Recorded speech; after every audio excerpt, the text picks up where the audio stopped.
강좌를 시작합니다. 날씨가 더워서 그런지 요새 참여하시는 분들이 조금 줄어들어요.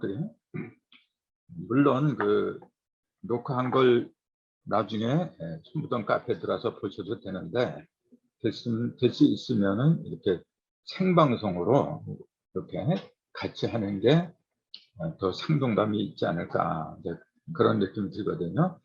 어쨌건 오늘 강좌를 시작하도록 하겠습니다. 오늘은 전 시간에 이어서 인부를, 전 시간에 인부하다가 이제 다 못하고 그냥 시간이 없어 끝났는데, 그 인부를 조금 더 마지막으로 하고 정리를 하고, 그 다음에 인부가 그 글자가 여러 자라 그랬거든요. 19자로 한 그 이유가 있어요. 이 19자는 이제 정멸수라 그러죠. 전번에 말씀드린 것처럼 왜 정멸수를 호랑이 인자 인부에다가 정멸수를 갖다가 배치를 하지 않으면 안 됐던가, 이제 그런 이유를 이제 말씀드리기로 하겠습니다. 여기 이제 그렇게 되냐, 1에서 시작한 선천의 양은 9에 이르러 그 마지막을 장식하기 마련이다. 그러니까 숫자가 1에서 시작하면은 항상 9로 끝나요. 숫자는 10개가 있지만은 움직이는 거는 9단계로 움직여요, 항상. 이게 철칙입니다. 예를 들어서 0에서 시작하잖아요. 그럼 그 끝은 8로 끝나는 거예요. 1에서 시작한 거는 9로 끝나는 거고, 그럼 2에서 시작한 거는 10으로 끝나는 거예요. 이렇게 항상 9단계를 가요. 이렇게 9단계. 제 인체도 구멍이 9개가 있는 이유가 변화하는 그 통로가 9개이기 때문에 그래요. 그래서 이 9라는 거에다가 한자로는 이제 이렇게 쓰죠. 이렇게 하고 이렇게 쓴다라는데, 요 9자의 부수가 뭐냐면은 요걸 알죠. 요거 세을자. 세을자인데 여기서 세을자가 이렇게 크게 비침별 한 개 9개라 그랬거든요. 그러니까 새가 크게 날아다니는 형상을 숫자로 그린 게 9글자입니다. 그 새라고 하는 것은 하늘과 땅 사이를 갖다가 하늘과 땅 사이를 이어주니까 사이를 줄여서 새라 그랬잖아요. 그래서 새라는 그 용어 자체가 이렇게 9단계를 움직이는 거는 9단계라 했잖아요. 그 틈새가. 그래서 9개를 왔다 갔다 하는 거, 9단계를 왔다 갔다 하는 게 그게 을입니다. 새을자. 그래서 이제 낙서 같은 것도 일감수에서 구례까지 간 거고, 그 다음에 용담도는 이곤지에서 10건천으로 끝나는 거고, 그래서 1에서 9, 2에서 10 이렇게 9하고 10으로 끝나는데, 그 끝나는 양수가 끝나는 게 9고 음수가 끝나는 게 10이거든요. 이 둘을 합하는 게 19예요. 19 정멸지수라고 하는 건 뭐냐면은 양도 끝나고 음도 끝나고, 즉 음과 양이 다 끝나버린 상태, 그걸 상징하는 숫자가 19예요. 근데 그걸 갖다가 그 인부, 호랑이 인자, 인부에다 배치한 그 이유는 뭐냐면은 선천 인월에서 시작을 했거든요. 이게. 그래서 그 천간 지지 같은 것도 보면은 인이 이제 천간에서 삼갑이라고 하는 거고, 그 다음에 지지로는 삼인이라 그러잖아요. 둘 다 동방목이잖아요. 지금. 동방목. 그래서 우리가 지지가 원래는 천간과 지지가 원래는 시작은 임자에서 시작을 해야 돼요. 이것도 1이고 자도 1이고. 근데 정작 시작하는 건 갑자에서 시작을 하잖아요. 60갑자 그러죠. 누가 60임자 그래. 그렇게 시작하는 이유는 뭐냐면 눈에 보이는 걸 기준으로 삼아서 그런 거거든요. 눈에 안 보이는 걸 기준으로 삼았다는 임에서 시작하는 거고, 눈에 보이는 형상을 기준으로 삼았다는 갑에서 시작해요. 갑자. 근데 이게 그래서 갑을 첫 번째 배치한 이유가 그래서 그런 거거든요. 근데 그 지지로는 그게 이제 목이 인이죠. 그 인부는 뭐냐면은 모든 것이 어둠 속에서 숨겨 있던 것들이 형상으로 드러나는 상징이 인부였거든요. 그 인부를 19자로 시작한 19자 그걸 배치한 그 이유가 바로 그거예요. 그 눈에 보이는 것 그 거기에 섰지 말고 다시 정멸로 돌아가라 그런 얘기죠. 정멸은 번뇌와 만상 모든 것이 끊어진 그 자리를 말한 거거든요. 그걸 갖다가 이제 보여주는 거예요. 지금 19자라는 게 동월의자, 정월의왈, 도리, 정업물의지, 얼무도리 19자로 이제 그 인부로 설명해 주신 이유가 이제 그런 의미가 들어있더라. 이제 그 말씀을 드리는 거죠. 그래서 19째 이렇게 쭉 나열을 시켜봤어요. 이렇게 1, 2, 3, 4, 5, 6, 7, 8, 9, 또 10, 11, 이렇게 19개잖아요, 이게. 근데 1에서 9까지 9개가 있고, 숫자가.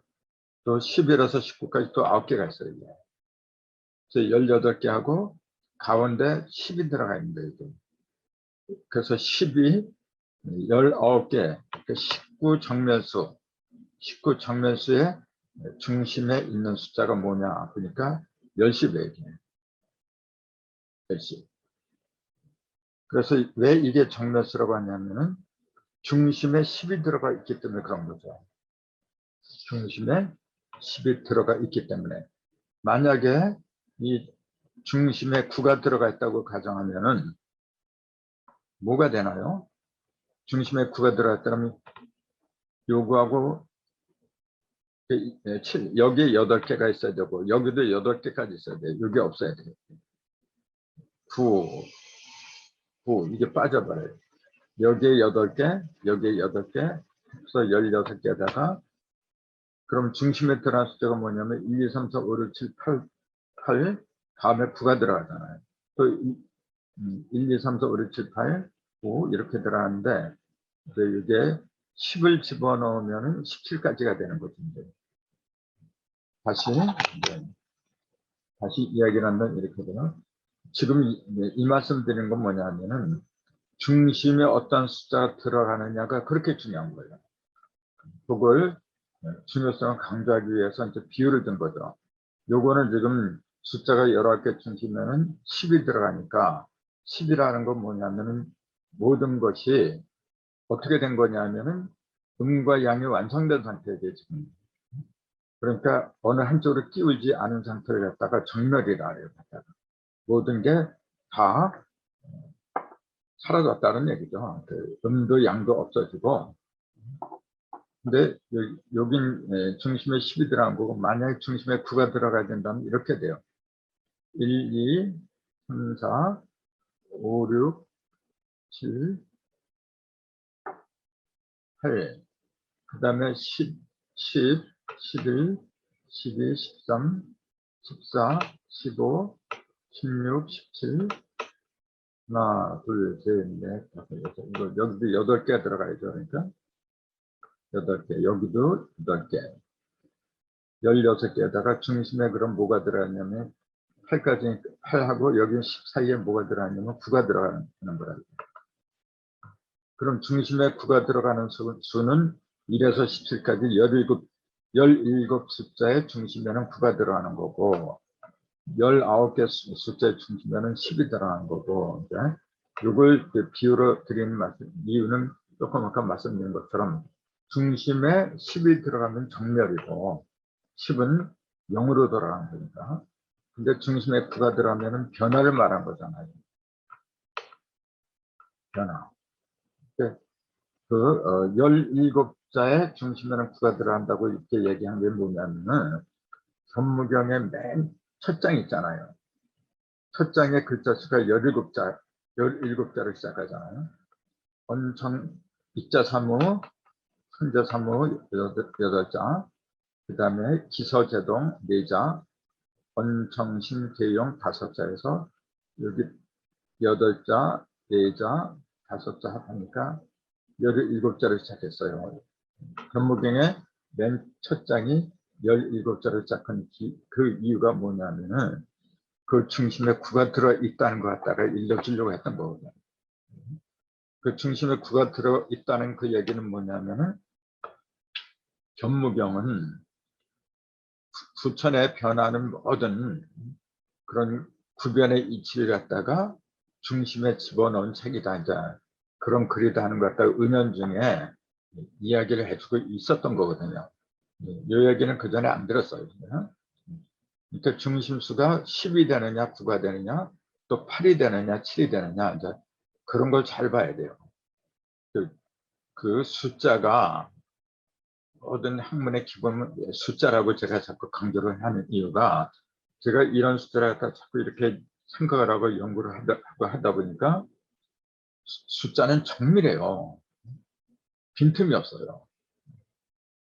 그래서 우선 이러한 습관이 들어가야 돼요. 그래서 19가 왜 정멸수냐 하는 그 이유를 갖다가 중심에 10이 자리를 차지하고 있기 때문에 그렇더라. 그 말씀을 드리려고 하는 거예요, 지금.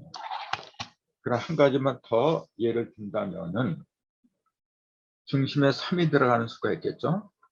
이건 뭐냐면 1, 2, 3, 4, 5 하면 중심에 3이 들어가요. 중심에 3이 5개의 숫자 중에 중심에 3이 들어가면 3, 5, 15죠. 합하면 무조건 이게 3, 5, 15인데 중심에 3이 들어갔다는 그 얘기는 뭐죠, 이게? 3이라는 숫자는 뭐냐면 삼극을 말한다 그랬잖아요. 그 삼극을 말했다고 하는 그 자체는 뭐냐면은 삼극이 다 벌어졌다 그 얘기입니다.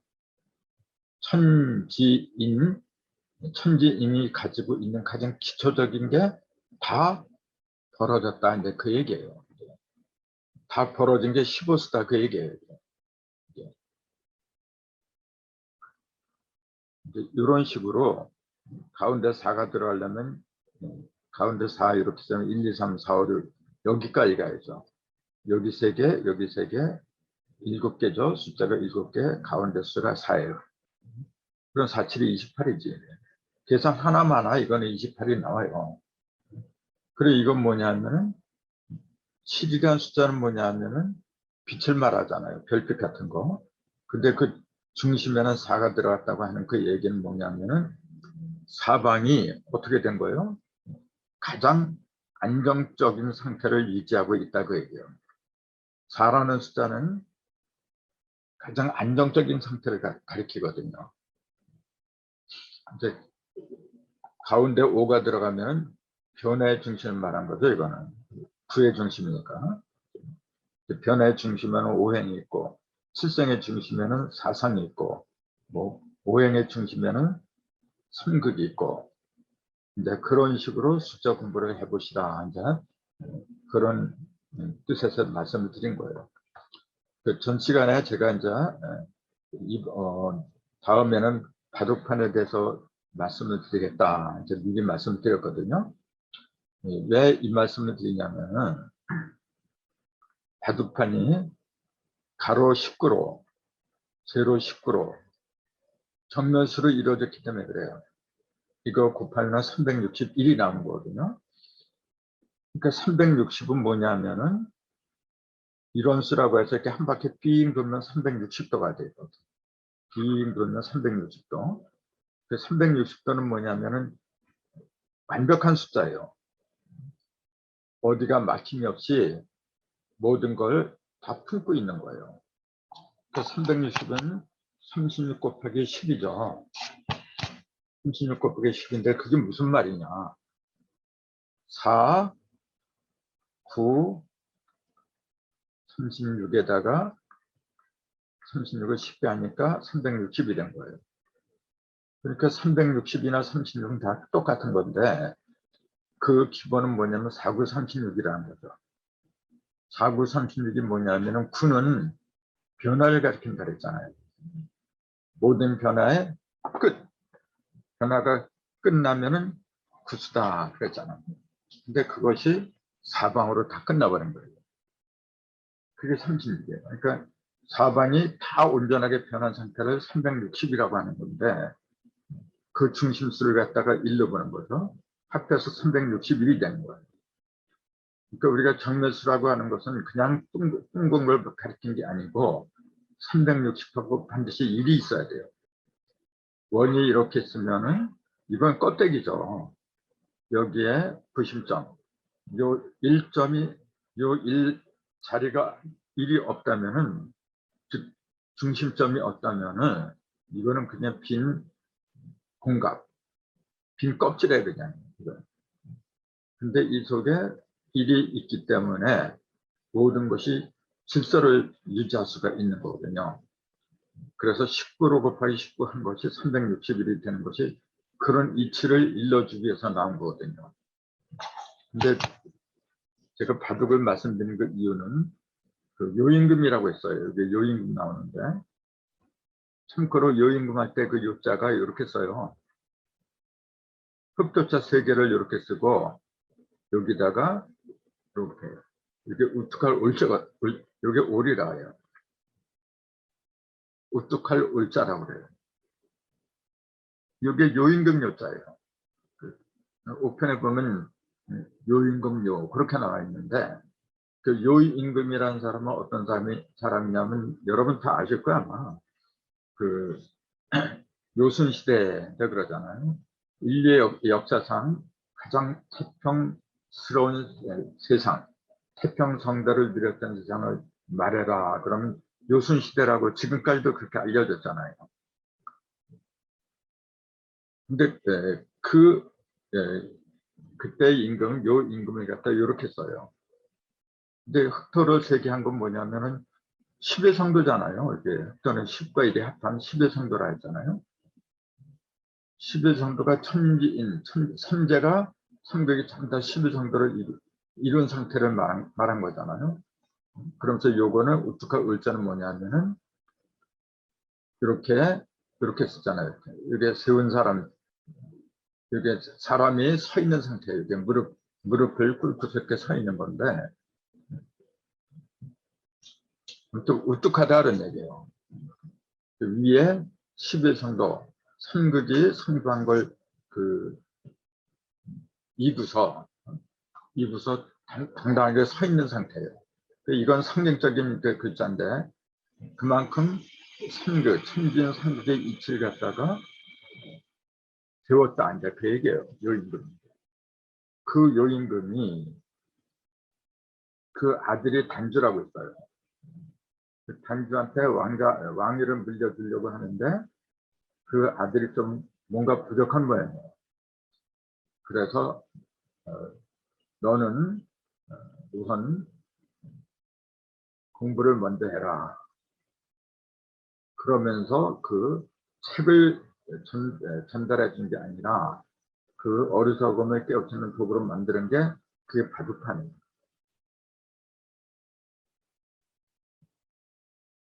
그래서 그 바둑판을 보고 단주가 공부를 제대로 했다면은 문제가 없죠. 근데 그렇게 하지 못한 것 같아요. 그래서 요임금이 그 아들한테 왕자학 자리를 물려준 게 아니라 순임금한테 물려주잖아요. 그러니까 단주는 그 천하의 한이 그렇게 맺혔다고 그래요. 그래서 증상께서는 인류의 모든 원한의 뿌리가 단주로부터 시작했다. 그런 말씀을 그 대순정경에 하신 걸로 나와 있어요. 근데 성경에는 모든 원한, 한의 그 뿌리가 뭐냐면은 선악과를 먹은 데 있다. 그렇게 얘기를 하잖아요. 그럼 전혀 다른 것처럼 느껴지죠. 선악과를 먹은 거하고, 그 다음에 단주가 한을 푼 거하고, 단주는 선악과를 먹은 게 아니잖아요. 그러니까 전혀 다른 것 같은데 사실은 동일한 겁니다.